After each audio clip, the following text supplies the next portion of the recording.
You are listening to Fantha Tracks.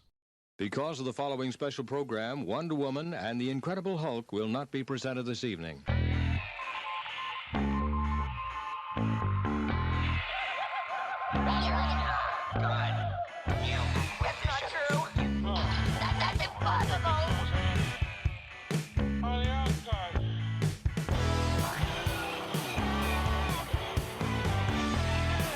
It's time to get all your Star Wars news in a single file. This is Making Tracks. Here are your hosts, Mark Newbold and Mark Mulcaster. It's not true.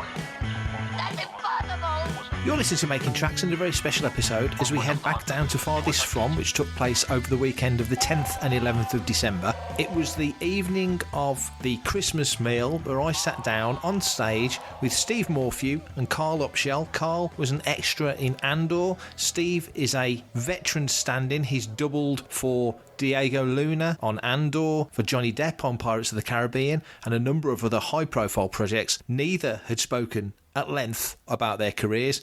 Steve Morphew, Carl Upshell, on stage at Farthest From. So we're going to talk, obviously, about Andor, your experiences, not mine. I just loved it as a fan. Good. You guys were involved. Mm-hmm. We spoke earlier. Yep. Give the folks a little bit of info about what you did on the show. Well, I was basically the prisoner. Filmed for 8 weeks.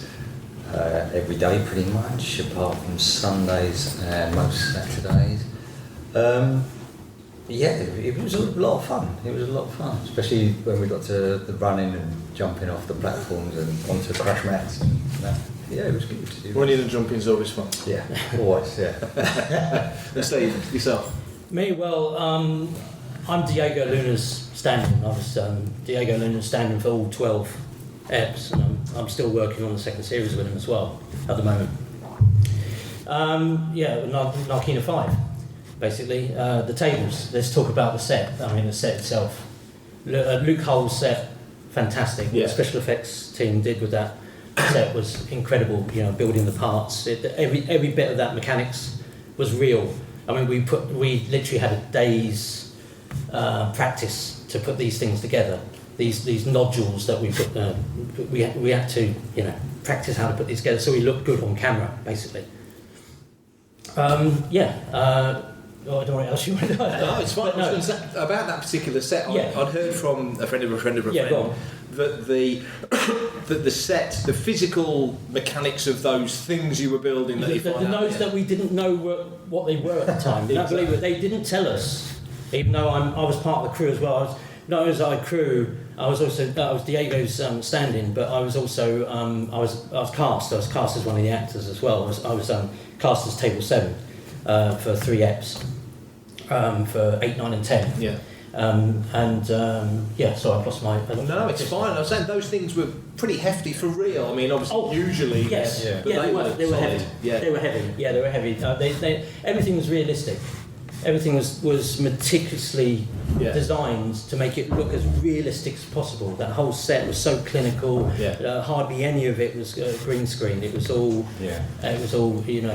Meticulously worked out. Yeah. And each one of the tables had a special effects guy who had a remote control to control the lifting up of the individual parts. That we eventually put together. Yeah, I mean it was a sizable. This is a big room, but that was a sizable. It was. They were huge. I can't know the size of them, but they were probably double, 3 times. They were about 4 foot across, I suppose. Like 4 by 4, something like that. Yeah. So when you both of you, you go into a scene like that, sequence like that, rehearsal. What's involved with the rehearsal for things like that? Well, we just came in for the day, and they just meticulous. First of all, the special effects people. Excuse me if I'm jumping in. The special effects people obviously we all crowd round for the first day, and this obviously wasn't a shooting day. This was a purpose day that we all came in. Yeah. Actors, background, everybody all came in, and basically the special effects would then take us through each stage of what was needed to put one of these things together. Right. Basically, because it came up, it then rotated, another part came up with it. It's all, and then we just had to then repeat that process. And on set, they're not telling you what this is because that's you don't want it leaking. Were you guys going, I think this might be the foot of an attack? Well, or whatever. Well, obviously there were. I mean, I don't know what people said, but they were everything. Everybody was obviously wondering what these things were for. Yeah. I mean, obviously, the idea it was for the Death Star was obviously put out there quite early on, but nobody would confirm it. Nobody would confirm it. Yeah. Even the crew, and me being part of the crew as well. Yeah. It just wasn't confirmed to any of us. But eventually, it was confirmed that that's what it was. But obviously, we weren't allowed to say anything. No. Carl, your journey towards getting into this role, getting into this profession, where did you start initially? I started, actually, same as Steve, there's a stand-in on a film called Criminal. I don't know if anyone saw it. Kevin Costner, Ryan Reynolds was in it, and I was a stand-in on that, the bad guy, Jean. But at the time I had a full-time job, so as jobs came and went, I had to decline them depending on my schedule and stuff. And then I was doing this full-time when this one came up, and obviously they don't say Star Wars, do they? It comes up as your code name, and I kind of had an inkling what it was. I wasn't 100% sure it was a Disney one, and I just putting two and two together. Most of the background, I thought it was the Obi-Wan film. Yes, I did it first. Especially because of the early stuff that we shot was at the Marlow Bottom set for Ferrex, the Ferrex set. Again, an absolutely spectacular set. I mean, you could have opened that up as an amusement park. It was absolutely amazing. You'd go down the street, every door you went through, it was another set within a set. It was incredible. Yeah. You could literally get lost in it. Yeah. I had the chance briefly to interview Adria Arjona. Oh, yes. And the question I got to put, one of these round table things, and the question I got to put to her was, how real was this thing? And she was like, you could open the drawers, there was things in the drawers. Exactly. Every internal set was dressed. Ready to go. So if the schedule changed, we could go to another set.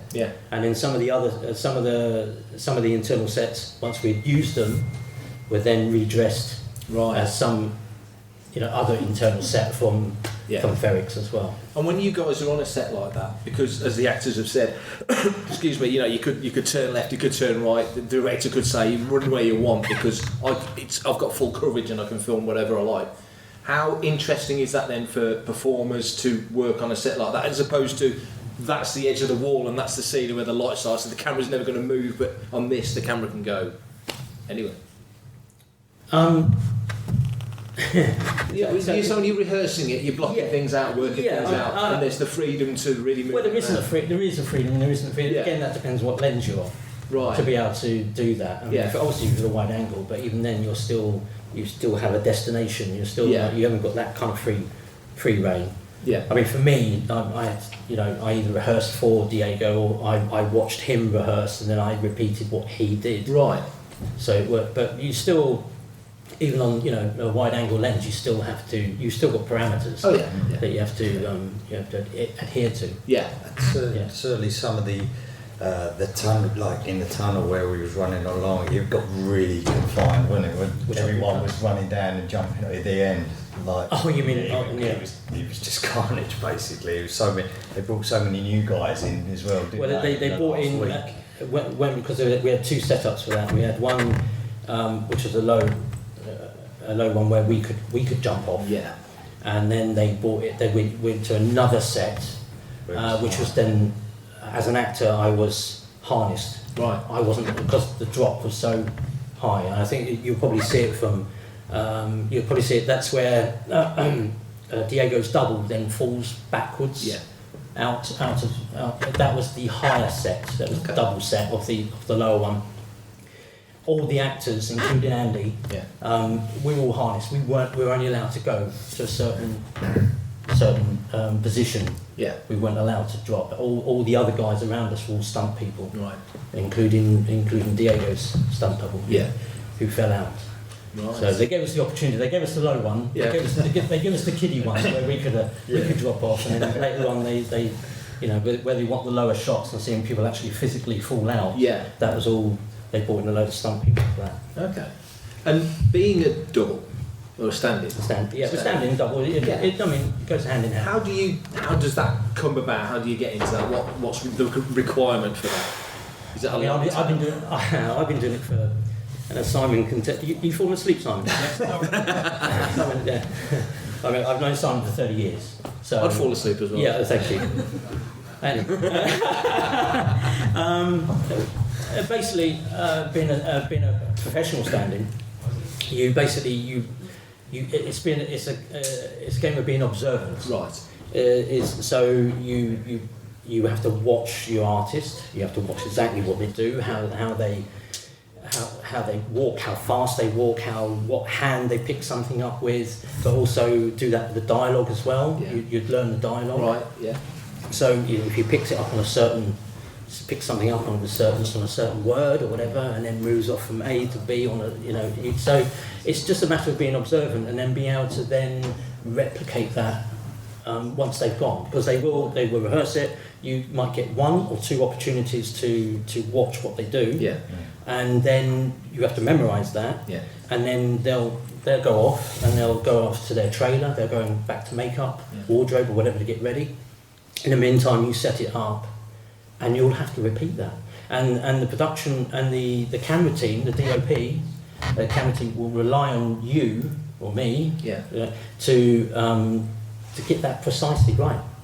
That's quite a pressure. Yeah. So and what happens is if there's any alterations to that, so actor obviously go off, and then I start rehearsing, and then they decide, because of the lens size or lighting or whatever, that there's they want to change something within that rehearsal. Yeah. Then if I've got a good relationship with the actor, then I'll go through the changes to his original performance. Okay, so you're like a conduit in that sense. Yeah, it can be. Yeah, I mean, some jobs you can be more of a conduit than others. Yeah. It depends on your relationship and how the actor responds to you. Yeah. You know, I have a very good relationship with some actors, and some obviously I don't know as well. Yeah.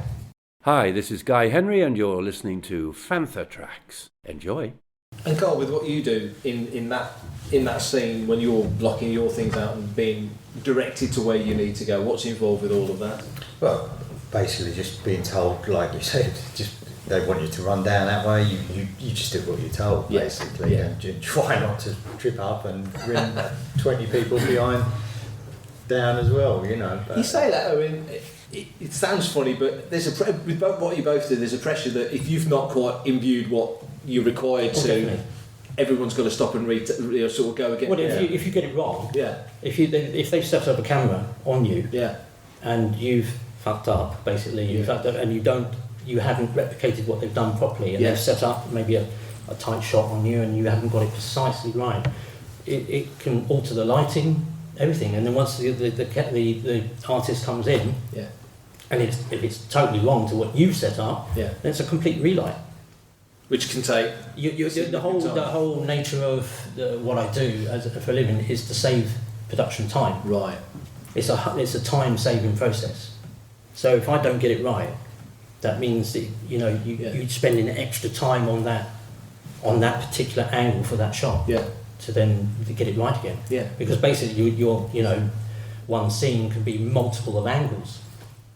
That's quite interesting. I've never considered the depth of what that would be. Yeah. When you found out it was Star Wars, you mentioned that I knew it was Disney and I kind of got an inkling, but when you actually knew, what was your reaction? Well, you get a Disney, a Lucasfilm stamp when you sign up to it. And even then, I was still like, it's Obi-Wan, But obviously, on the first day of filming, you find out, actually, no, this is Andor. So, and, it was good. I wasn't disappointed. Yeah. I was just like, it just threw me, really. Yeah. So, were you aware of the Andor project being on the horizon? I did hear about it, but for some reason, it just never crossed my mind. I just not fixated, but I just had it in my mind. It's Obi-Wan. Yeah, that was it. You know, and so I wasn't disappointed at all. No, I should think that. No, it was awesome. Yeah, no. And Steve, yourself. Similar question. When you found out it was Star Wars, how far out did you know that it was going to be a Star Wars project? I knew months before. I got offered the job just before lockdown. Right. Because it'd been put on hiatus. Yeah. Basically, so I got the job through. There's various first assistants that I work for, whether it's actors, whether it's DOPs. Yeah. And the first assistant, Barry McCulloch, had already phoned me up and told me about the job. Yeah. Told me it was Star Wars, but it was supposed to originally film in March. I know what was March. No, he told me in March. It was supposed to film in something like June originally, but obviously it got pushed and it eventually started in November. Yeah. And were you a Star Wars fan before? Is it something you've been into? Yeah, I mean, personally, I've never been on a Star Wars before. You probably know I've been on Pirates of the Caribbean instead. Basically, I would have loved to have done Rogue One. Right. That's out of all of them, that's my favourite film. Yeah. You know. Yeah. So this is as near as you're going to get in that sense, isn't it? Yeah. I mean, Tony Gilroy. Working with Tony Gilroy as well. Yeah. Great man. Brilliant. Fantastic writer. Yeah. And being on set when you're in there and it's all going, and obviously it's filmed out of order, so there's no sequential set in that sense. Yeah. How much of an idea do you guys have as it's being filmed of kind of where this is going, or is that not a concern for you? Do you just want to absorb it at the end and just take it in as everybody else does? Well, for me, being Disney, they keep the scripts very close. They don't divulge it. They only divulge it out to HODs. Sure. A need to know basis, basically. Yeah. For me personally, I had what they call the sides. I had the script pages. Yeah. Given to me every day. Yeah. And that's the only kind of reference I had. I might have the odd schedule here and there, but for dialogue wise and story wise, I really only knew on a daily basis. Yeah. And are you happy with that? I mean, you still want to sit down at the end of it, presumably? I'm not happy because I'm used to whenever I go on a film, I'm used to getting the script. Yeah. And I get an opportunity then to peruse that script and then know, if there's any big scenes coming up, what I need to learn, what I don't need to learn. Yeah. Yeah. So it was more in the moment in that sense. It's coming to you very much. day by day. For me, it makes my day tougher because basically I'm. Say we've got a 7:30 call time, I'll be giving the sides at 7 o'clock in the morning, and then I'll be reading those sides thinking, oh shit, what dialogue have I got today? I'm given the call sheet, I'll see like it's a 3-page scene or it's a 2 1/8 or whatever, and I'll go, oh god, how much of this is dialogue? How much of this do I need to know? And you're doubling for the lead guys. Well, yeah, understanding, but it also depends on the director whether I'm expected to rehearse that scene, or whether Diego's going to come in and rehearse that scene, or sometimes you can be really thrown under the bus. Yeah. And of the moments that you were involved with, which one sticks as you're filming? Not necessarily what's on the screen, what we see, but when you were filming it, what moment really sort of sticks in the memory? Pretty much all of it. I know that sounds a bit corny, but I mean the whole thing was a great experience. Just really enjoyed it. Some days you'd be a little bit tired, obviously, early call. Because you said you were commuting. I was. I was every day. I was commuting from Essex to Pinewood and back every day. And after you've done it for a few weeks, it does. Obviously, you're starting to feel really tired. But they're the times you have to remind yourself that actually, hang on a minute. I'm on a Star Wars set. I'm a fan. I've always loved Star Wars, and I just enjoyed it. I just thoroughly enjoyed it. Yeah. A little bit more than most other jobs. Yeah. So, and similar question: any moments that stick in the memory that you thought that was a bit special to be involved with? Well, there's lots of special moments on Andor. The locations, which I'm sure locations incredible. When we went up to Scotland, at the dam and all those. But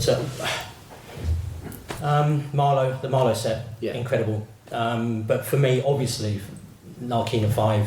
In the prison, that was, for me, it was a special moment. Being able to run around with a gun in my hand. I mean, that's a dream, isn't it? Dream for Star Wars. For the escape, it's great. And just go back to that ferret set briefly, because it was so immersive, because it was so big. Yes. That's not something that guys like yourself see all the time on a film production. No. And this is television. Let's not forget. No, I've seen some big sets in my time, but that was one of the most impressive. Yeah. You know, I go back years ago.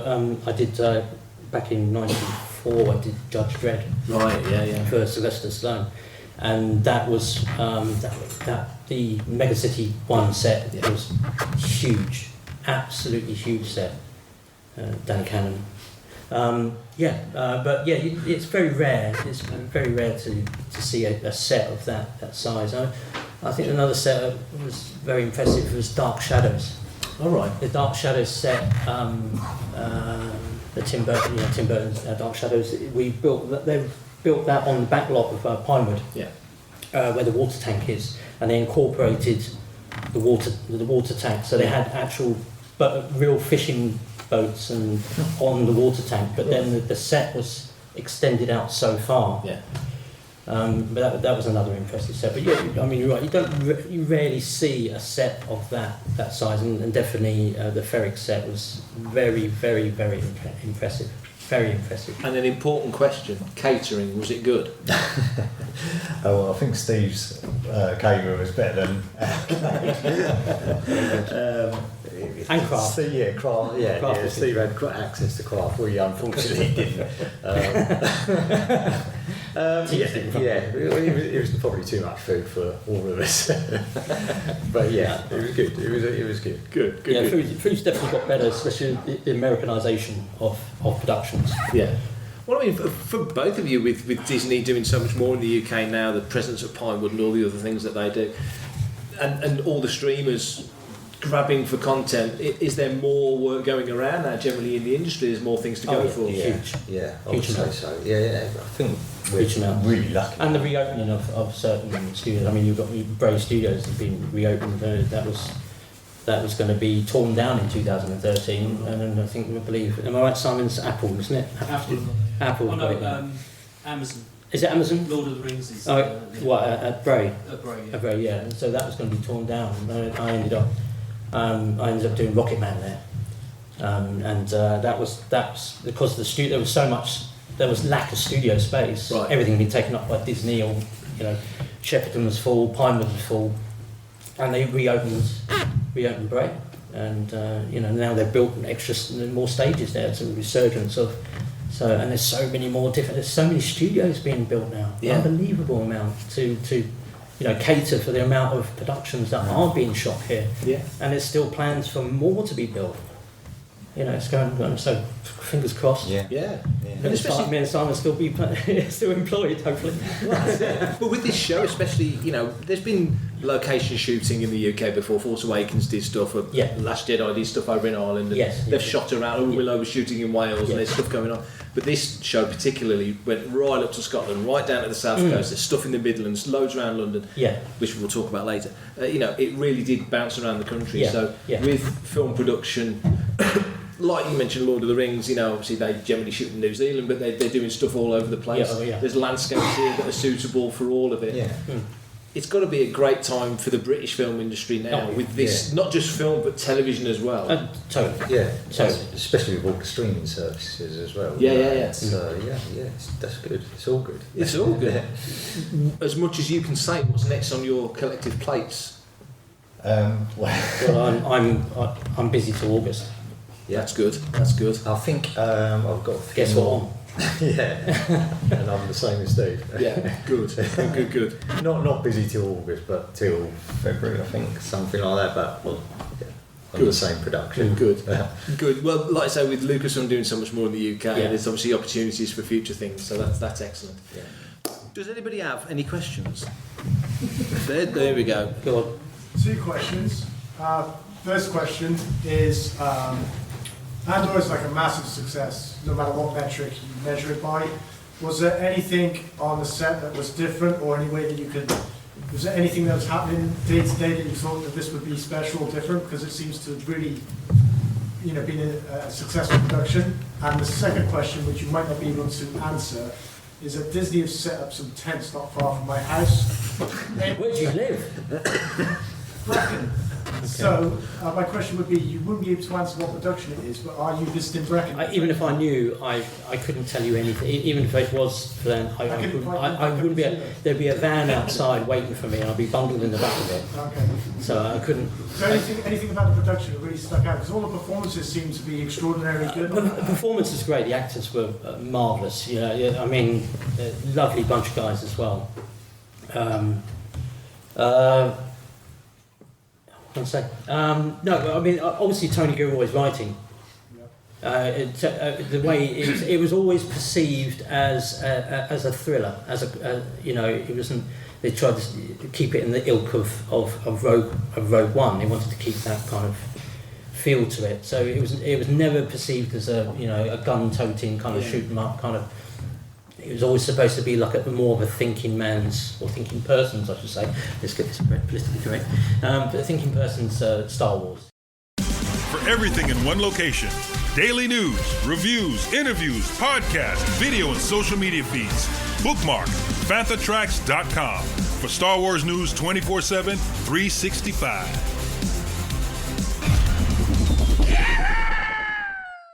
It's a great question though, because the performances are it really needs to step up. Yeah, because you're actually seeing the mechanics of everything that goes on, the politics and everything that's going on behind. Yeah. Which is far more interesting, really. Yeah.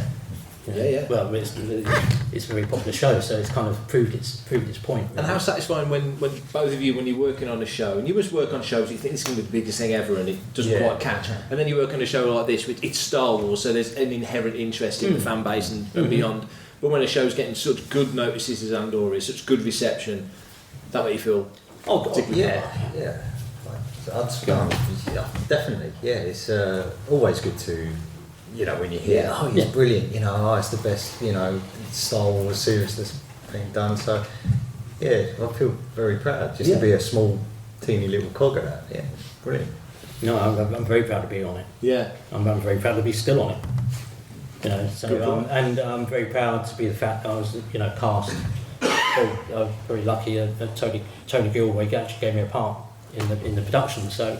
I mean, you mentioned earlier when you come into these projects, you mentioned knowing the DOP or knowing various other people. Yeah. What's your avenue into coming into a production? Is it knowing a certain person, knowing it how? It's all like anything. Any business, it's a network. Yeah. It's networking. It's people that you get to know.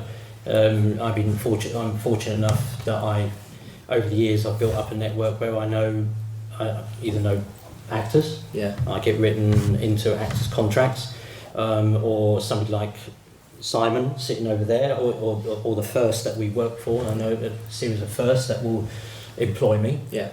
Or the DP.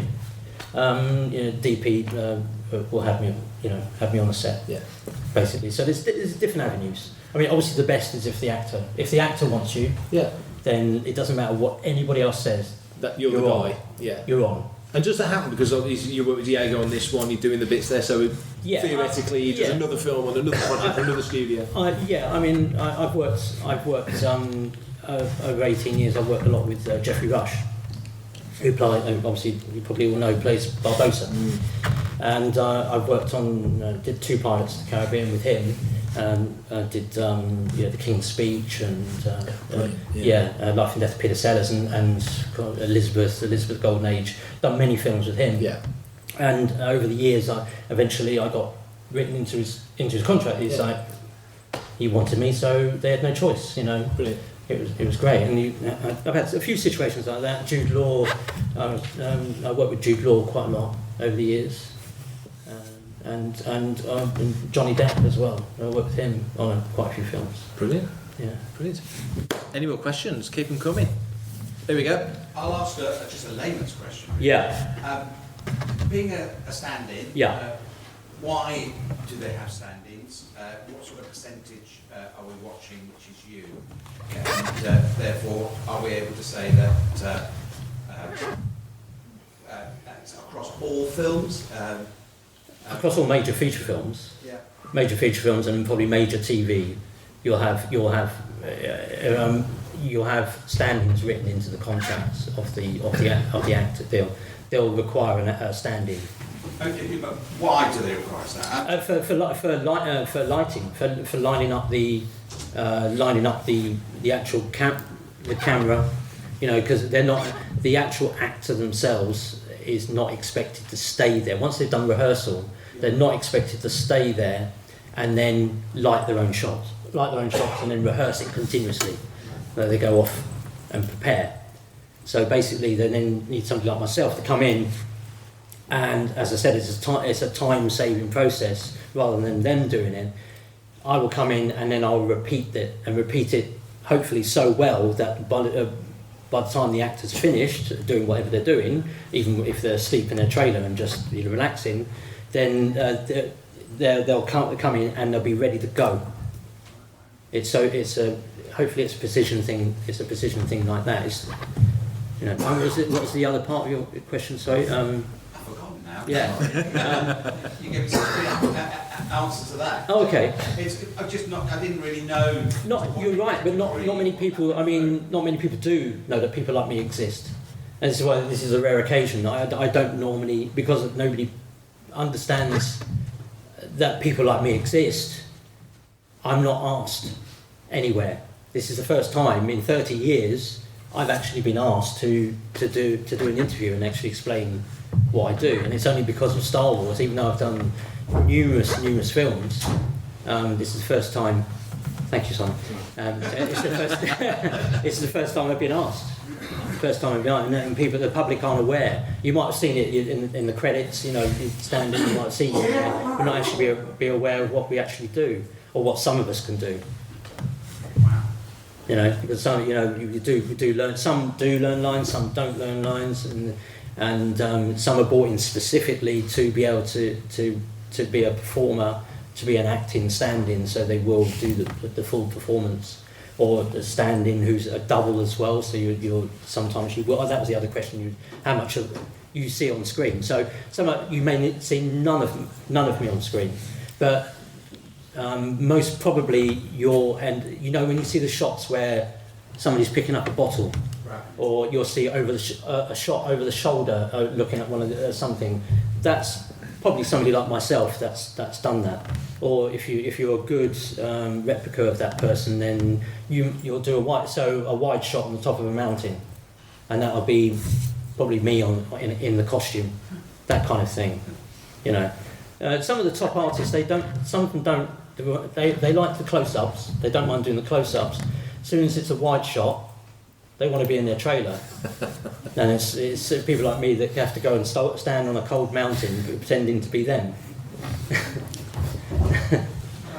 And are you pleased to have the opportunity to kind of explain that? Like I say, you've been in this industry for, like I say, 30 years. 30 years. That's a lot of films, a lot of places you've been in, things you've seen. Yeah. To be able to and vocalise what you do as well. You probably don't say out loud what you do an awful lot, do you? No, I don't. I don't advertise it. No. I mean, it's all on IMDb. Obviously, there's got the credits on there. But no, I don't go and shout it from the rooftops. It does make. No, you get a double to go to the rooftop. yeah, to shout it for me. Yeah. John, you got a question? A question for Carl. Yeah. You mentioned that you would kind of potentially convince yourself it was Obi-Wan. And fixate on that. Have you seen? My question relies on you seen the show, I guess. I have, yes.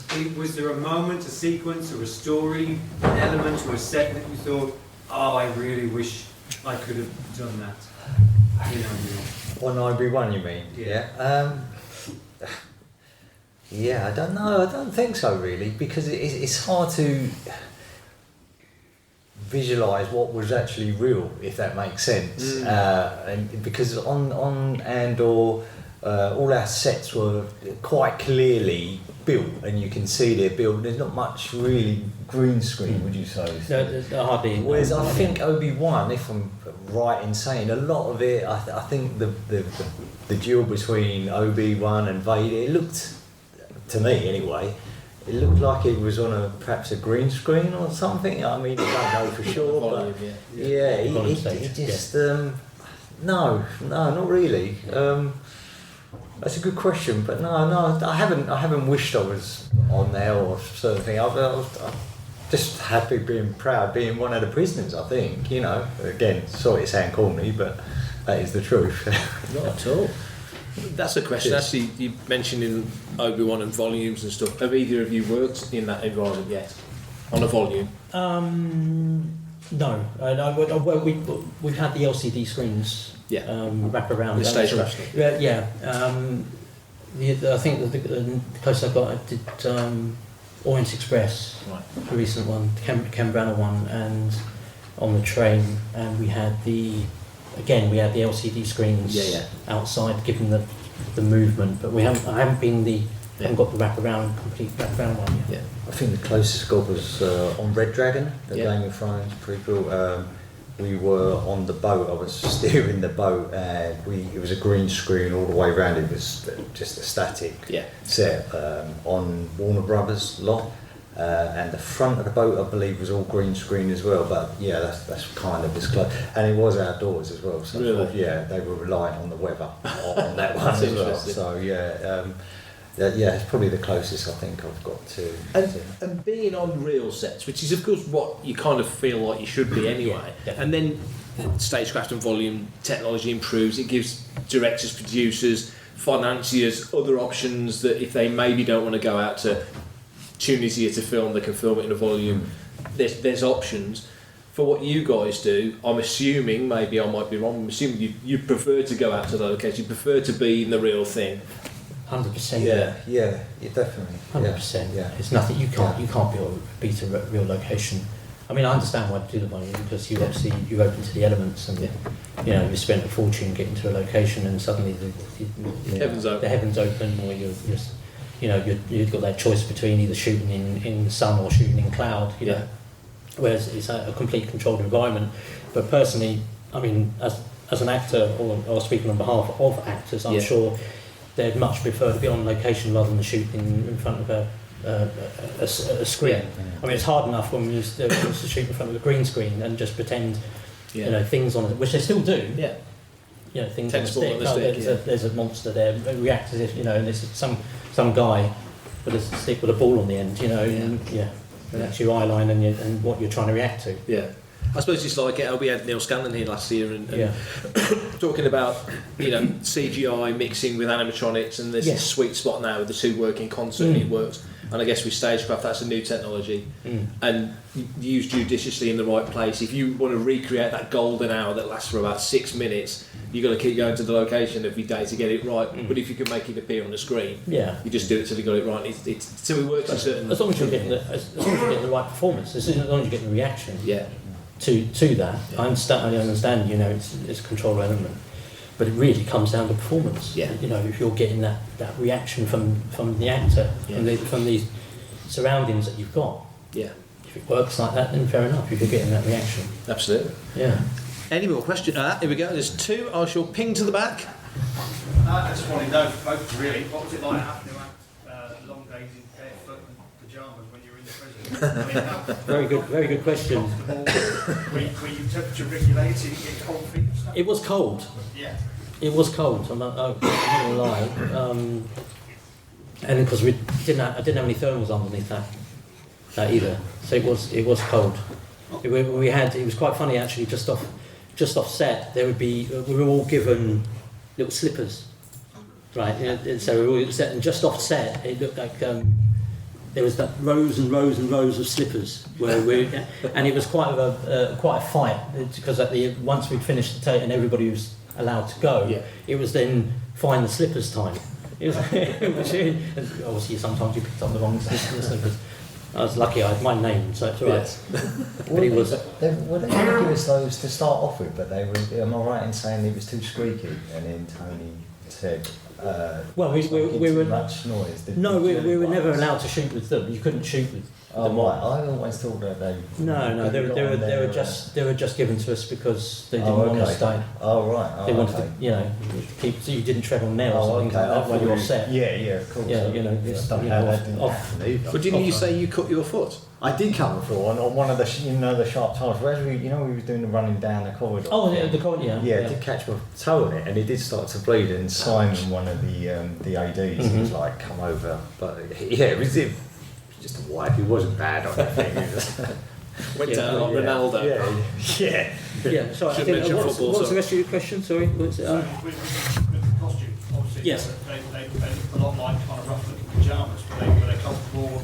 They weren't too bad. They were very starchy. They were quite stiff, but still flat. They weren't scratchy or anything. But I know what you mean. They were quite stiff, kind of canvasy material. I was going to say, what was the material made? Yeah, it was. I was trying to kind of work it out in my head, but it was like a canvas, basically.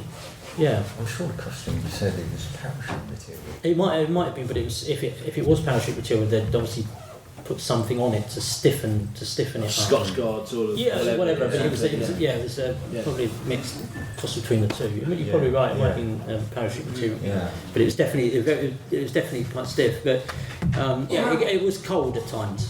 I can vouch for that. It was cold at times. Because I can't remember what time of the year it was we shot that actually. I think we're getting into autumn time when we shot that. Yeah. But it warmed up when they turned the floor on, obviously. So. Yeah, a bit of a shocker. Yeah. Grant, you had another question. Yeah, so there's 3 directors, I think, on Andor. Yeah, Ben Carroll. Tony Gilroy is the showrunner. Yes. Is he on set with the director? And if so, is it like a collaborative work between him and the director, or does the director, is it just the director on his own? I'll answer this. Yeah, of course. Yeah. We had 3 directors. Toby Haynes, Ben Carroll, and what's her name now? White. I've forgotten her name now. Susanna White. Susanna White. Tony was supposed to come over. He was supposed to come over from the start. Obviously, with lockdown and everything, and COVID, and that, his movements were restricted. But he managed. So he missed block 1 and 2, and he came over for block 3. And the answer is yes. He obviously, as a writer, and a director in his own right, he had a lot of input. But he with Susanna White, he talked to her, and they discussed how to shoot things. I mean, ultimately, Susanna White had she was the director, but Tony had a lot of input. But he was there predominantly for block 3. Block 3, and also Block 3 was quite the bit more complicated because it was the heist. It was the Al-Khani gold heist. Yeah. So he and it was quite tough. It was quite a very complicated stunt sequence, I think he wanted to be there for that particular.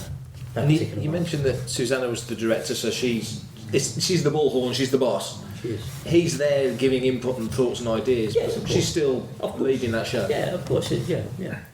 I'm Brian Herring, BB-8 puppeteer, and you're listening to Fantha Tracks. That'll learn you. Any more questions? Hey, here we go.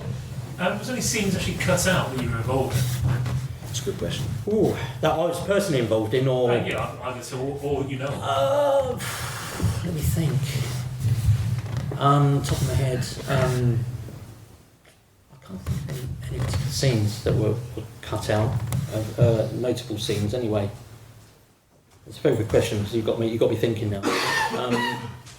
Let me think about that, and I'll come back to you because they might just a light bulb moment. But there probably was, but I can't think of one at the top of my head. I'm assuming your cut scene was when Harry Potter's dad came and put magic cream on your toe. So, yeah. Any more questions? Whilst you're thinking. While I'm thinking, you can see the cogs whirring in my head. Literally. Yeah, thank you. Any more? Right, keep thinking. I will, sorry. Keep thinking. Oh my God. I'm on the spot now. No, I can't. It did feel like a very tightly... I mean, because of the complexity of the plot and everything overlapping and all the stuff going on, it did feel like there wouldn't be much room for big extra scenes to be dropped because everything... I was talking to Grant about it earlier. It's one of those shows where you think... As for a show like that, everything's timed out. Yeah. Everything's timed out. All the scenes are timed out. And also, as you also probably know, they're editing on the go. Yeah. So that's probably my... Yeah, I can't think of anything notable that's been cut out. There might be certain angles of certain scenes that might have been cut out, but not in huge... major blocks of a scene that you find in a feature film that they'll get completely wiped out, including an actor will suddenly not be in it. But no, maybe small incidental moments. But I don't think it was the editing. As I said, the editing it's been edited as they're going along. So no, I can't remember any noticeable. Notable being cut out. Yeah, and it seemed like a very smooth production. It seemed like a very slick production from top to bottom. Is that how it? I mean, you were there, so you know. I mean, the short time I was there, it definitely came across as that. Yeah, for sure, definitely. Yeah. 100%. Yeah. I mean, everything was already scheduled. It's already pre-planned. Yeah. Obviously there might be slight variance to that, but it's quite a tight run show. And one of the things that I found, sorry, it's stupid cough started, that I found interesting about the season 1 that's already out was that lots of sequences were shot, obviously like films are and TV is out of sequence. Of course. And one of the first things depending that on locations that you're going. Of course. One of the first things that was shot was the Marva's funeral scenes at the end was one of the earliest things they shot. Well, that's because of Ferrix, basically. So everything that was needed to be shot in Ferrix needed to be shot before we then, I think we went from Ferrix, then we went on to location after that. Yeah. So everything was shot in a block. Yeah. For Ferrix. So you're right. Yeah, Marva's funeral, all that kind of thing was shot completely out of order, out of sequence. Yeah. But that's standard. That's a standard thing, unless you're working on a Kubrick film.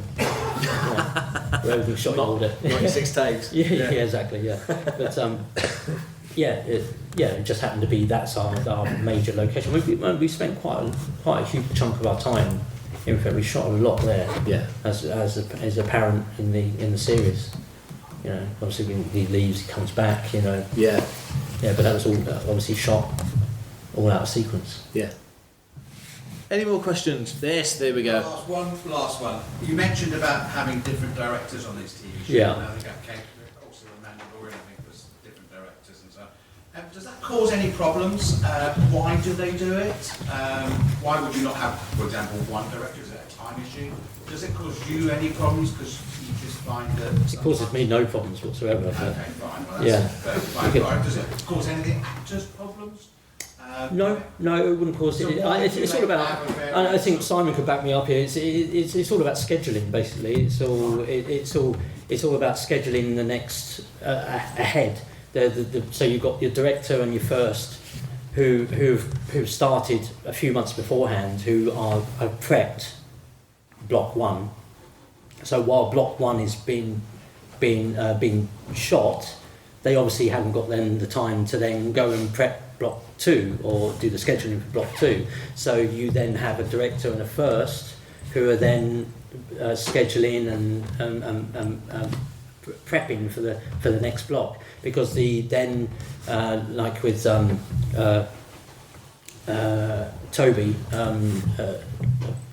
Toby Haynes, you'll see that he directed block 1 and 4. So he once he'd finished block 1, he then had time then to go off with his first to then go and prep while block 2 and 3 were being shot. Then he had time to then go and block the next, go and schedule the next block. So it's just they just physically haven't got the time to block a show of that immense. That is such a big show, such a long show as well. So how long are you actually working on it from your start point? Me personally, I was on it for 9 to 10 months shooting on it, but there was people on there that had been on it for probably 2 years. Especially with doing the sets.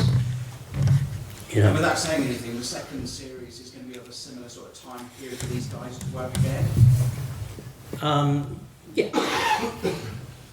That's all I can really say, but it's the same period of time.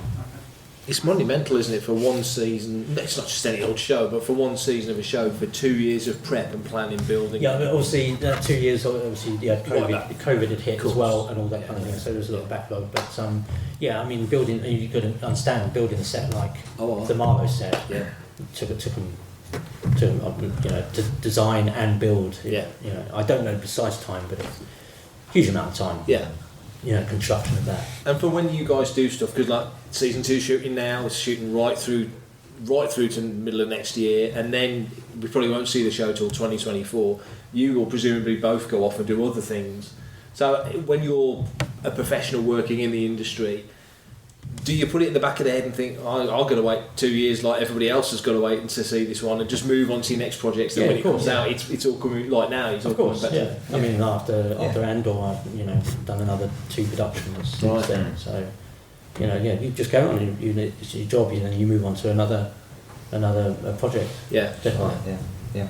But have there been any other projects where you would have the opportunity to sit on a stage with me and talk to a room full of people about what you do? It's a rare thing, isn't it, Stoll? Yeah, definitely. Yeah, it is, definitely. Yeah. Oh, definitely. I mean, as I said to you, 30 years doing this, doing 2 Pirates of the Caribbean, and still haven't been asked. And then it took Star Wars and being involved in Star Wars to actually get asked. So it just shows you the love for Star Wars. It's just definitely a special, which is understandable. Yeah, it is. Well, you're stuck with us now, so. Thanks for listening to Making Tracks. If you want to be a part of the action and stay updated on all the latest Star Wars news, visit fanthatracks.com or check out the free Fantha Tracks app through the App Store to follow us on your mobile device. You can reach out to us and send in your listeners' questions by emailing radio@fanthatracks.com. Comment, like and share on any of our social media feeds at Fantha Tracks, and be sure to subscribe, leave a review, preferably a 5-star one, on Amazon Music, Audible, Apple Podcasts, Google Podcasts, Spotify, or your podcatcher or smart speaker of choice. And as always, thanks to James Semple for composing the Fantha Tracks intro, Adam O'Brien for our Making Tracks opening music, and Mark Daniel and Vanessa Marshall for our voiceovers. Remember, tune in to Good Morning Tatooine. It's live Sunday evenings at 9 o'clock UK, 4 PM Eastern, 1 PM Pacific on Facebook and YouTube. And check out our Fantha Tracks Radio Friday night rotation every Friday night at 7 PM UK time for new episodes of The Fantha from Down Under, Planet Leia, Desert Planet Discs, Start Your Engines, Collecting Tracks, Cannon Fodder, and special episodes of Making Tracks. And that's me done for this episode. Coming up next on Fantha Tracks Radio, it's another episode of Making Tracks.